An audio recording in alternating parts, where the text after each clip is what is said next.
성경 말씀 구약성경 다니엘서 2장입니다. 다니엘서 2장 14절부터 23절까지 주보에는 36절부터 나왔습니다만 조금 변경하겠습니다. 다니엘서 2장 14절에서 23절까지 한 절씩 교독하겠습니다. 그때에 왕의 건의대장 아리옥이 바벨론 지혜자들을 죽이러 나가매 다니엘이 명철하고 슬기로운 말로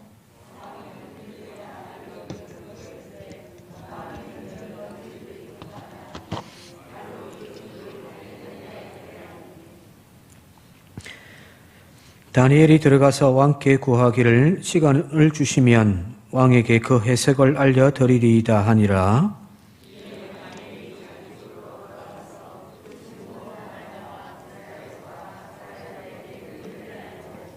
하늘에 계신 하나님이 이 은밀한 일에 대하여 불쌍히 여기사 다니엘과 친구들이 바벨론의 다른 지혜자들과 함께 죽임을 당하지 않게 하시기를 그들로 하여금 구하게 하니라.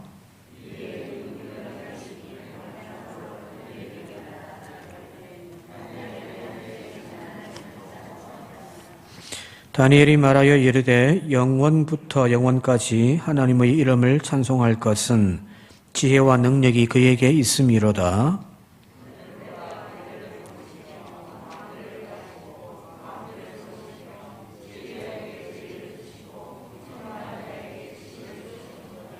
그는 깊고 은밀한 일을 나타내시고 어두운 데에 있는 것을 아시며 또 빛이 그와 함께 있도다. 나의 조상들의 하나님이여 주께서 이제 내게 지혜와 능력을 주시고 우리가 주께 구한 것을 내게 알게 하셨사오니 내가 주께 감사하고 주를 찬양하나이다.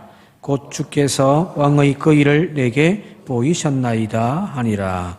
아멘.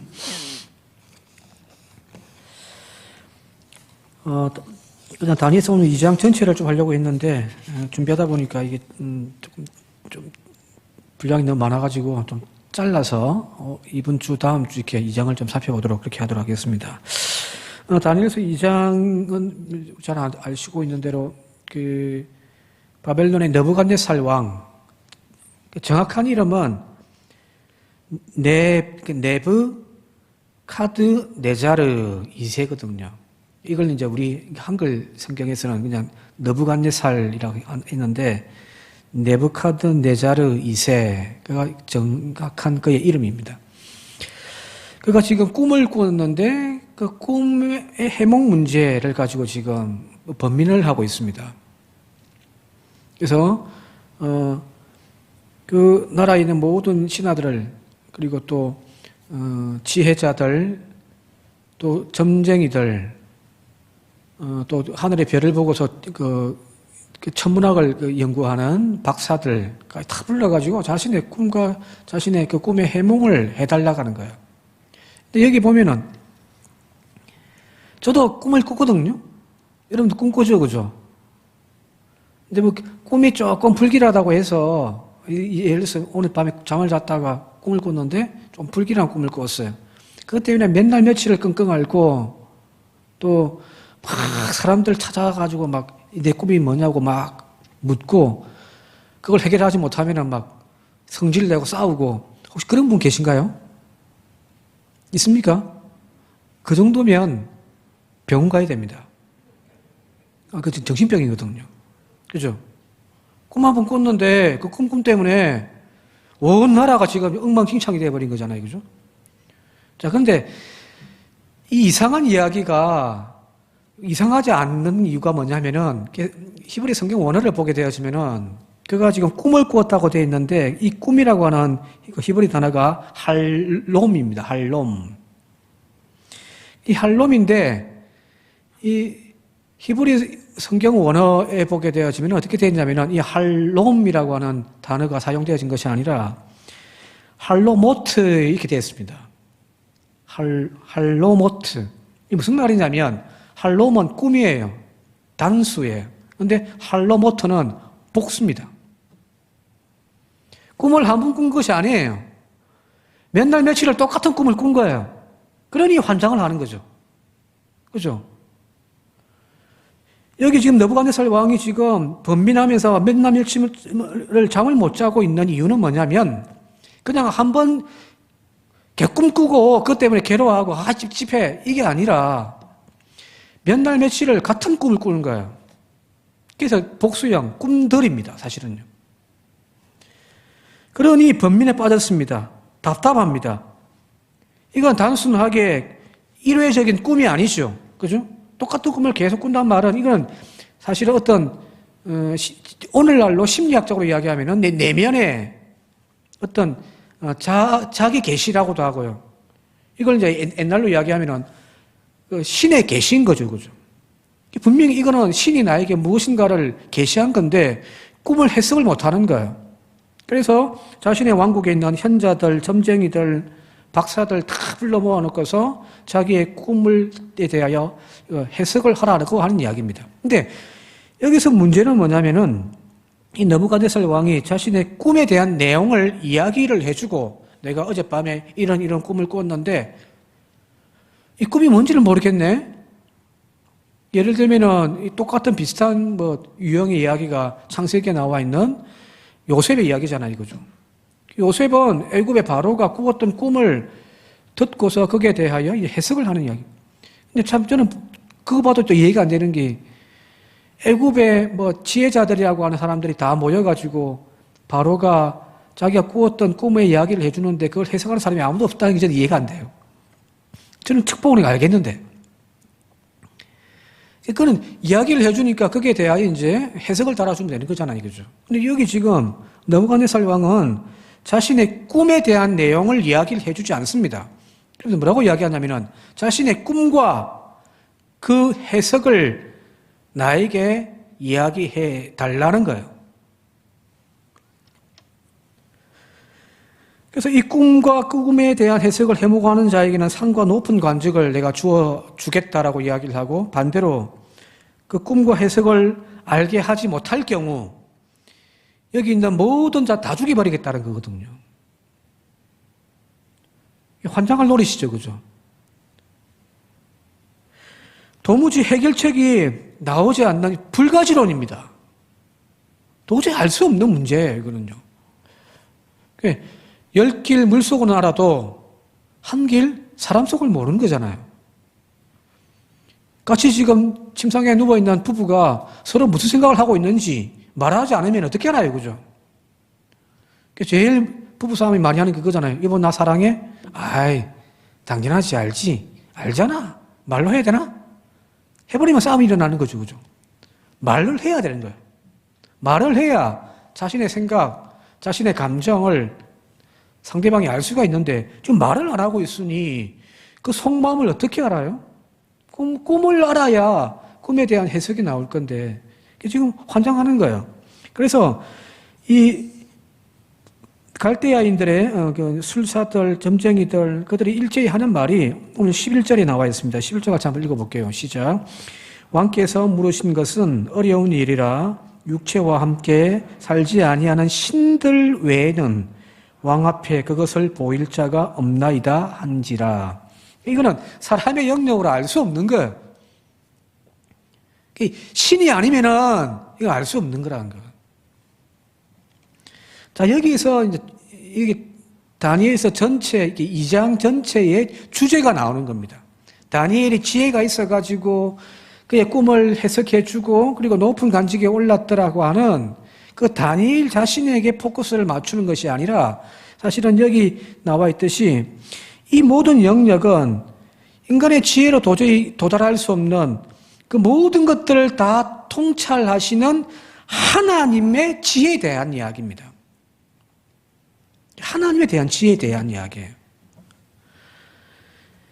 그리고 그것을 마지막에 보게 되어지면 이방인의 왕이었던 그가 나중에는 하나님의 이름을 찬양하잖아요. 높이잖아요. 그죠? 높임받을 수 있는 것은 바로 하나님의 이름이라는 이야기입니다. 그리고 이 세상의 모든 역사를 이끌고 가시는 그 역사의 주체는 바로 하나님이심을 드러내기 위한 그 이야기가 바로 2장 전체 이야기입니다. 이 부분은 다음 시간에 다시 한번 좀 살펴보도록 그렇게 하도록 할게요. 오늘은 그냥 다니엘이 했던 이야기를 좀 살펴보도록 하겠습니다. 자, 뭐 중간에 다 생략하고요. 시간이 없으니까. 다니엘이 이제 오늘 읽었던 본문 14절부터의 말씀은 다니엘이 이제 이 사실을 알게 되어졌고, 그리고 이제 여기 나와 있듯이 왕의 검리대장, 이 아리옥이라고 하는 이 검리대장이 이제 왕의 명령을 이제 주수하기 위해서 이제 다 죽이러 나가는 길이에요. 이제 만나가지고 그 모든 상황을 듣고서 조금만 시간 주십시오. 제가 이거 알아서 반드시 왕에게 이야기하겠습니다라고 지금 이야기를 해놓고 지금 돌아가는 길이에요. 자, 17절부터 한번 다니엘이 어떤 행동을 했는지 한번 살펴보도록 하겠습니다. 17절, 18절 시작. 이에 다니엘이 자기 집으로 돌아가서 그 친구 하나냐와 미사엘과 아사리아에게 이 일을 알리고 하늘에 계신 하나님이 이 은밀한 일에 대하여 불쌍히 여기사 다니엘과 친구들이 바벨론의 다른 지혜자들과 함께 죽임을 당하지 않게 하시기를 그들로 하여금 구하게 하니라. 다니엘은 이제 돌아가서 자기 친구들, 여기 하나니아, 미사엘, 아사리아, 지난 시간에도 말씀드렸습니다만은 그들의 이름을 바벨론식으로 바꿨잖아요. 그죠? 근데 계속해서 바벨론식의 이름으로 부르지 않고 지금 본래의 히브리인들의 이름, 그리고 이 청년들의 이름이 곧 이 다니엘서 전체의 어떤 주제이기도 하단 말이에요. 그거는 지난주에 했으니까 한번 영상을 보시기 바랍니다. 자, 여기 그 친구들의 이름을 다시금 거론하는 거예요. 그죠? 그러면서, 자, 기도하자라는 거예요. 하나님, 이거는 도저히 우리의 머리로는 알 수 없는 불가지론한 문제니까 이거는 우리의 힘으로 해결되어질 수 있는 부분이 아니니 오늘 같이 함께 기도하자라고 지금 기도를 부탁하고서 지금 돌아가는 거예요. 자, 여기서 중요한 것이 바로 기도인 거예요. 흔히 기도란 나약하고 자존감이 약한 사람이 흔히 우리는 신을 의지하고 또 기도한다라고 불신자들은 그렇게 이야기를 한단 말이에요. 기도하는 거 보면 의지가 약한 사람, 내 힘으로 내 의지를 얼마든지 할 수 있는 걸 그걸 신을 의지하고 있다고 막 그래서 의지가 약하다라는 것으로 불신자들은 우리에게 그렇게 이야기를 합니다만은 내가 할 수 있는 일과 내가 할 수 없는 일을 분별할 수 있는 그것이 참 지혜인 거예요. 지금 앞부분에 나와 있는 왕도 마찬가지고 지금 여기 있는 모든 사람들도 마찬가지인 것이 자기의 지혜로 어떻게 할 수 없는 상황을 가지고 지금 막 실험하고 있단 말이에요. 그죠? 그게 문제인 거예요. 내가 할 수 있는 일과 내가 할 수 없는 일을 분별하는 것이 지혜이고 내 힘이 아닌 전능하신 하나님을 신뢰하고 전적으로 의지하는 것이 사실은 가장 큰 지혜라는 사실을 이 다니엘서는 이야기를 하고 있습니다. 그래서 처음에 이야기를 들었습니다마는 다니엘서가 우리 일반 성경에서는 예언서에 들어가 있지만 유대인들의 성경에서는 지혜서에 들어가 있다고 했잖아요. 그죠? 그죠? 이런 이야기예요. 다니엘서가 이야기하는 것은 참 지혜이신 하나님을 의지하는 것, 그것이 진짜 참된 지혜라는 거예요. 잠언서 1장 7절 같이 한번 읽겠습니다. 이렇게 여호와를 경외하는 것이 지식의 근본이거늘 미련한 자는 지혜와 훈계를 멸시하느니라 하는 겁니다. 여호와를 의지하는 것, 여호와를 경외한다는 말은 여호와 앞에 무릎 꿇는다는 거거든요. 내 의지대로 얼마든지 할 수 있습니다. 그러나 그럼에도 불구하고 하나님 앞에 겸손하게 무릎 꿇고 기도하면서 나아가는 인생이 그것이 진정한 지혜라는 거예요. 용기 없는 자들이 기도하는 것이 아니라 용기 있는 자들이 기도하는 거예요. 그것은 얼마든지 내 스스로 감당할 수 있는 일이라 하더라도 하나님을 신뢰하고 그분의 인도하심과 도움을 구하는 그것이기 때문에 진정한 기도가 참된 지혜입니다. 기도하고 제발 행하십시오. 무언가를 선택할 때에 하나님 앞에 지혜를 구하고 그리고 하나님 주신 그 지혜로 행동하고 결정하고 우리의 모든 삶을 살아갈 수 있길 바랍니다. 그러면 성공하는 거예요.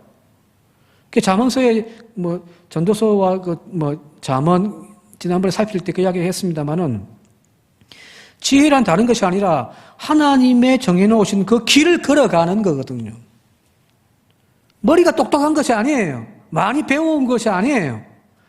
어떤 총명함을 이야기하는 것이 아니란 말이에요. 수없이 많은 인생의 길들이 있는데 그럼에도 불구하고 지혜의 근본이신 하나님께서 우리에게 제시하신 그 길을 걸어가는 것, 거기 성경이 이야기하는 지혜이거든요. 자, 그러면 내 의지, 내 방법, 내가 가지고 있는 경력 가지고 걸어감이 아니라 하나님이 나에게 제시하는 그 길이 무엇인지를 묻고 기도하면서 걸어가는 것, 그게 필요하지 않겠습니까? 그렇게 이제 신명기에서는 그걸 이야기하는 거죠. 그렇게 살아가면, 그 지혜대로 살아가면 복 받는다는 겁니다. 그게 잠언서예요. 잠언서 어려운 것이 아니에요. 그냥 하나님 말씀 순종하고 말씀 적혀 있는 대로 그대로 행하면 거기 복 받는다, 그게 아니라 하나님이 우리에게 제신, 하나님의 신실하심, 하나님은 오류가 없으신 분이시기 때문에 우리에게 제시하신 그 길은 결코 틀리지 않는단 말이에요. 그래서 그걸 믿음으로 걸어가는 것, 순종하여 살아가게 되어지면은 절대 망하지 않는다는 이야기입니다. 지금 다니엘은 지금 그걸 우리에게 보여주고 있는 거죠. 그냥 기도해라가 아니에요.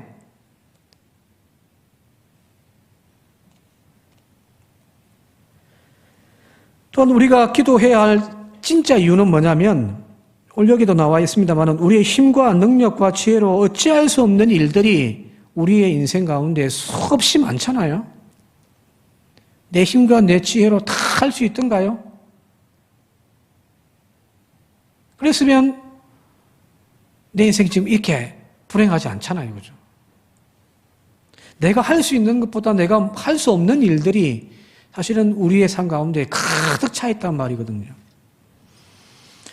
근데 대단한 것처럼 인간이 모든 거 다 할 수 있는 것처럼 왜 그렇게 교만해요?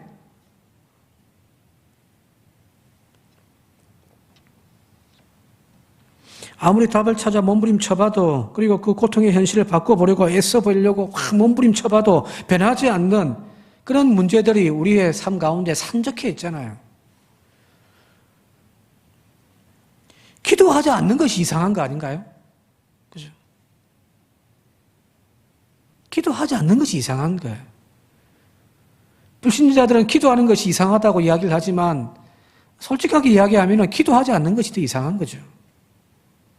결국 내 인생은 내 지혜와 내 힘으로 살아가는 것이 아니라 하나님의 손과 하나님의 능력과 하나님의 은혜로 살아가시는 것을 고백하는 저와 여러분들이 되시길 바랍니다. 그래서 여러분들, 성도는 기도로 사는 존재입니다. 이걸 좀 오늘 이 단어 하나만 좀 우리가 머릿속에 넣어갔으면 좋겠습니다. 성도는 기도로 사는 존재예요. 그런데 성도가 기도가 빠져버렸어요? 될 것도 안 되는 거죠. 그죠? 청교도의 창시자였던 존 낙스, 영국의 존 낙스라고 하는 목사가 했던 말, 유명한 말이죠. 기도하는 한 사람이 기도하지 않는 한 민족보다 강하다. 다시 읽어드릴게요. 기도하는 한 사람이 기도하지 않는 한 민족보다 강합니다. 왜요? 나 혼자 싸우는 것이 아니잖아요. 내 뒤에 함께 하시는 하나님과 함께 싸우는 거거든요. 그렇죠?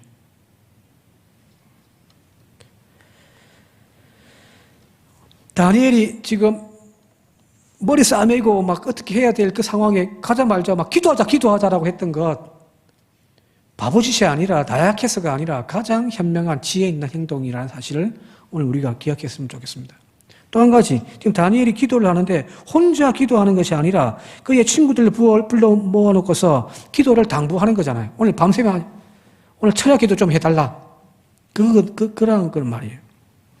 혼자 하는 기도도 좋지만은 여럿이 함께 합심하여 한 마음으로 함께 기도하는 것이 더 큰 능력이 있습니다. 벽난로 안에 몇 번 들으셨던 이야기겠지만 벽난로 안에 타고 있는 장작들, 탁 쌓아놓은 장작에 불이 확 붙고 있단 말이에요. 거기에서 장작 하나를 꺼내면 어떻게 될까요? 꺼내놓은 그 장작은 조금씩 연기를 내면서 꺼져버려요. 꺼진 그 장작을 다시금 그 벽난로에 장작더미 속에 던져 넣으면은 다시 활활 불타오르죠. 그죠? 여기 서로 한 마음으로 합심하여 기도하는 기도의 힘입니다. 혼자의 기도도 좋지만 그러나 둘이 함께 기도하면 배가 되어지는 것이 아니라 더 큰 능력이 나타나고요. 그것이 모이면은 놀라운 불꽃이 되어질 수 있다는 사실을 우리가 명심하고 우리 교회가 이렇게 서로 막 기도가 함께하는 그런 기도가 넘쳐나는 교회가 되어졌으면 좋겠습니다. 기도하자는데 맹맹하게 하지 말고. 그렇죠? 그래서 여러분들 교회 내에 기도의 동력자들 찾으십시오. 함께 내가 어렵고 힘들 때, 내 기도 제목이 있을 때 함께 기도를 나누고 할 수 있는 그런 동력자들을 찾으란 말이에요. 그리고 기도 제목을 함께 나누십시오. 구역 모이면 뭐 이런저런 살아가는 이야기들도 하는 것도 좋지만 서로 기도 제목 나누고 함께 기도하는 거예요. 그러면 분명하게 역사가 큽니다. 자, 그렇게 기도를 했는데 바로 보게 되니까 19절 말씀 같이 한번 읽겠습니다. 19절 시작. 이에 이 은밀한 것이 밤의 환상으로 다니엘에게 나타나 보이매 다니엘이 하늘에 계신 하나님을 찬송하니라. 바로 그날 밤에 즉각적으로 하나님이 다니엘의 꿈속에 그 환상을 보여주시더라는 거잖아요. 그죠? 하나님은 대단하시죠. 그죠? 자, 근데 제가 오늘 조금 이야기하려고 하고 싶은 것은 적극적으로 응답하시는 하나님, 개입해 들어오시는 하나님, 위대하신 하나님에 대한 이야기도 중요하지만 거기에 대한 다니엘의 찬송의 이야기가 오늘은 성경에 길게 나와 있으니까 뒷부분에 오늘 이건 마지막 부분들이 그 부분이거든요. 하나님이 꿈속에서 그 환상을 보여주시고 난 다음에 지금 다니엘이 하나님을 찬송하는 이야기들입니다. 자, 여기서 우리가 흔히 위급한 상황 속에서 위급한 상황, 지금 큰 문제가 있고 급해요. 그 상황 속에서 우리가 하나님을 향하여 기도하는 일은 신속하게 하잖아요. 그죠? 그래서 막 문자도 돌리고 전화도 해서 기도 좀 해달라고 우리가 깊게 부탁을 한단 말이에요. 그죠? 그렇게 열정적으로 우리가 문제가 생겼을 때의 기도는 잘하는 반면에 그 응답하신 하나님의 은혜에 대한 감사가 부족하지 않는가라는 겁니다. 응답하신 하나님에 대한 그 하나님에 대한 은혜에 대한 감사의 모습들이 사실은 너무너무 부족해요. 지금 다니엘은 그 하나님이 나에게 환상 가운데 다시금 그 꿈을 보여주셨을 때에 찬송을 계속 하거든요. 당장 고쳐주시고 회복시켜주시는 은혜에 대해서는 감사하기는 하죠. 그죠? 내가 기도했더니, 함께 기도했더니 응답해 주셔서 감사하다고 한단 말이에요. 누구나 하죠. 그러나 그 은혜대로 살지 못하고 그 감사의 고백이 점점 퇴색되어져 가는 삶을 살아가는 것이 오늘 우리들의 모습이더라는 겁니다. 저도 그렇습니다. 위급해가지고 교인들한테 알리고 함께 기도하자고 해놓고서 막상 또 응답해 주시니 와, 역시 하나님 대단하시다. 찬송하고 감사 고백했는데 점점 그 은혜를 잊어버리더라는 말이에요. 고쳐만 주시면 평생 주를 위해 살겠노라고 그 고백하면서 기도했더니 하나님 응답해 주셨는데 고쳐주고 난 다음에 그 감격의 강도가 점점 줄어들고 다시금 그 은혜에서 멀어져 가는 것이 사실 오늘 우리들의 문제, 큰 문제가 아닌가 싶습니다.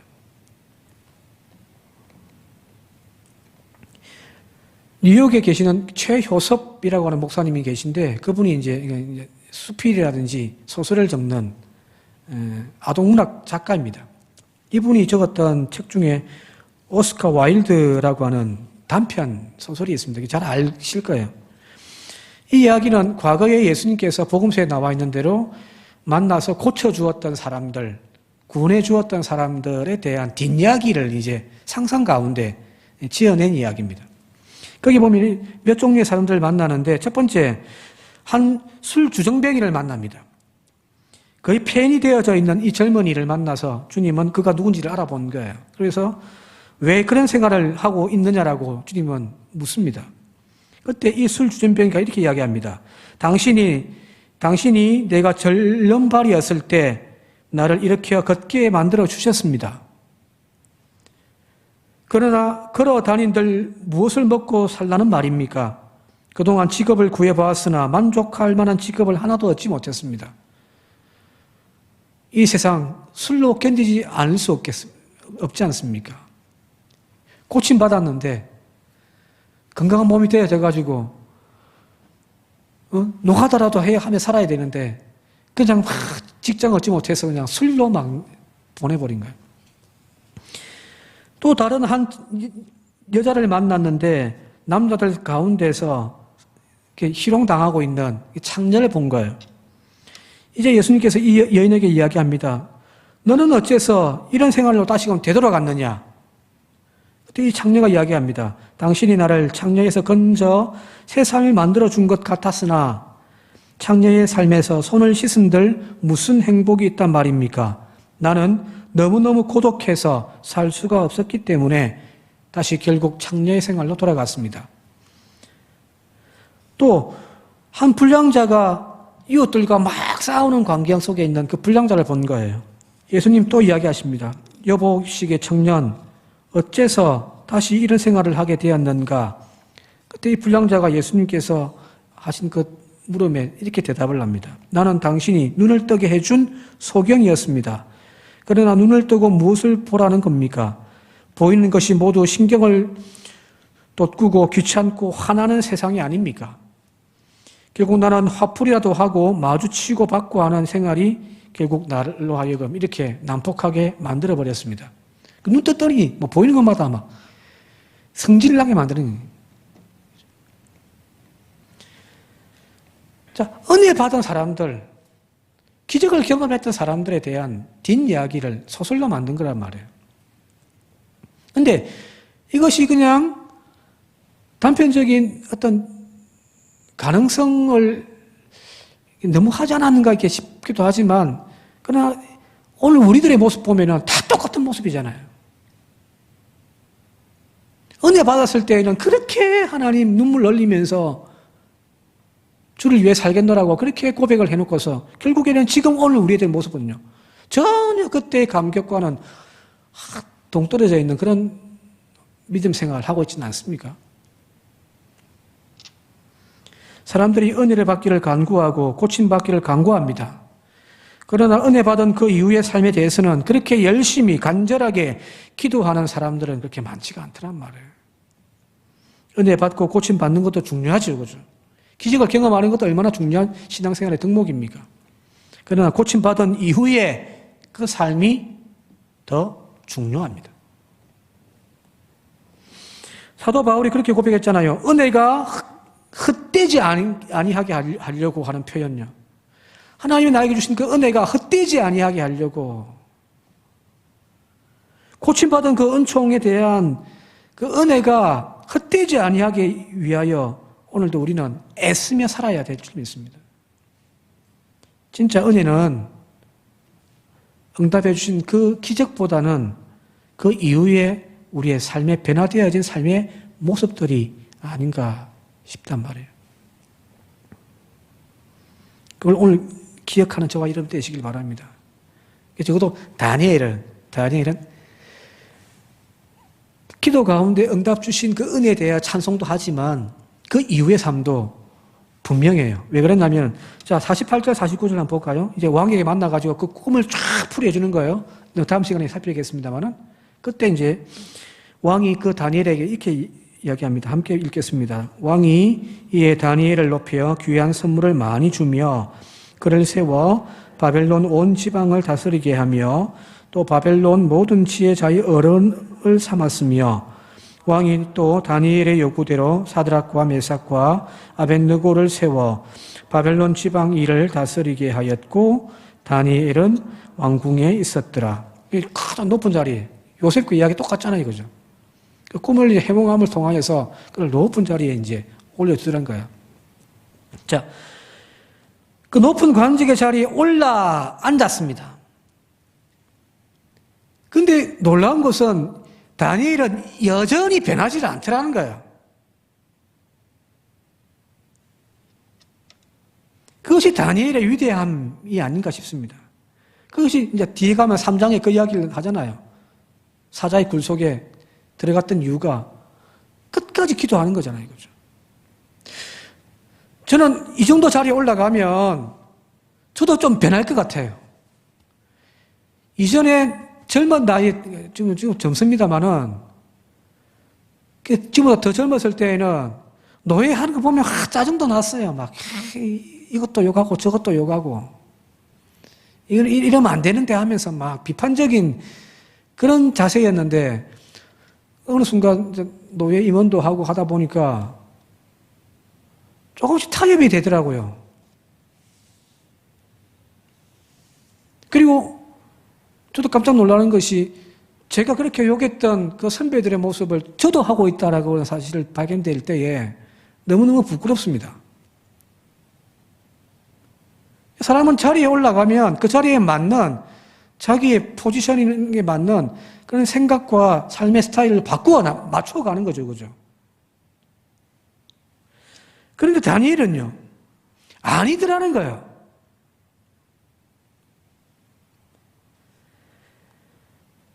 배부르게 은혜를 부어주셔서 배가 불러오고 난 다음에는 하나님과 멀어지는 것이 이스라엘 백성들의 모습이었잖아요. 높은 관직에 올라주면은 그 자리에서 수없이 많은 유혹들에 쉽게 변질되어지고 타협되어져 가는 것이 인간의 일진데, 다니엘은 그 어떤 자리에 앉혀놓아도 항상 그의 중심에는 하나님에 대한 그 신앙은 빼앗기지 않더라는 거죠. 어린 시절에 그 신앙의 결기와 그 순수함을 잃어버리지 않는 그 다니엘의 모습이 놀랍고 신기롭습니다. 오늘 저와 여러분들에게도 이런 믿음이 있기를 바랍니다. 위기 때, 힘들 때 정말 엎드려서 소나무 하나 뽑아내면서 기도하신 그 열정도 중요하지만, 하나님 고쳐주시고 은혜 주신 그 이후에 이 믿음 변치 않기 위하여 나 자신의 영혼을 붙들고 흔들면서 기도하는 저와 여러분들이 되시길 바랍니다. 이 중요한 이야기거든. 은혜도 중요하지만 은혜 이후에 그 믿음을 유지해 갈 수 있는 그런 몸부림이 오늘 저와 여러분들 가운데 있기를 이 시간 주님의 이름으로 축원드립니다.